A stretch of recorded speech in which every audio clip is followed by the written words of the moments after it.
ကိုယ့် iPhone က battery drain ဖြစ်နေရလို့ခန်းစားနေရလား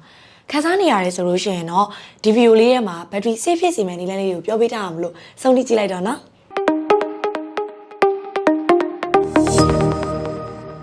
ပထမဆုံးတစ်ခုကတော့ background app refreshing ကိုပိတ်ထားဖို့ပါပဲပိတ်မယ်ဆိုရင်တော့ Ryo က setting တွေကနေပြီးတော့မှ generate ကိုတစ်ချက်ဝင်လိုက်ပါမယ်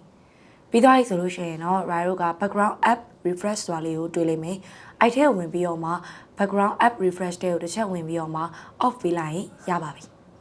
allow app to request to trap ကိုလည်းပိတ်ထားမယ်ဆိုရင်လေ battery စားတာတက်တာစီပါတယ်ဒါအတွက်ကတော့ Ryo က setting တွေကနေပြီးတော့မှ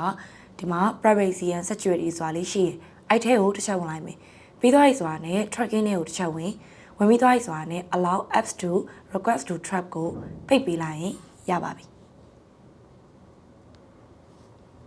နောက်တစ်ခုကတော့ low power မှု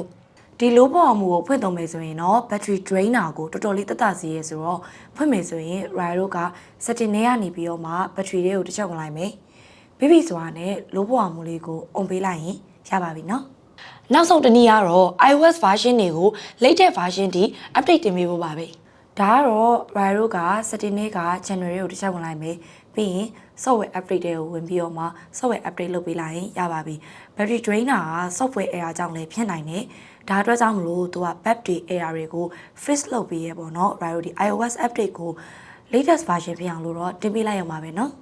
ကဲဒီနည်းလေးနဲ့ဆိုရင်တော့ကိုယ့်ရဲ့ battery drain ဖြစ်နေရတွေကိုသက်သာသွားစေမယ်လို့ညွှန်လင်းပါတယ်နောက်ဘက်မှာပြန်လေးကြမယ်နော် see you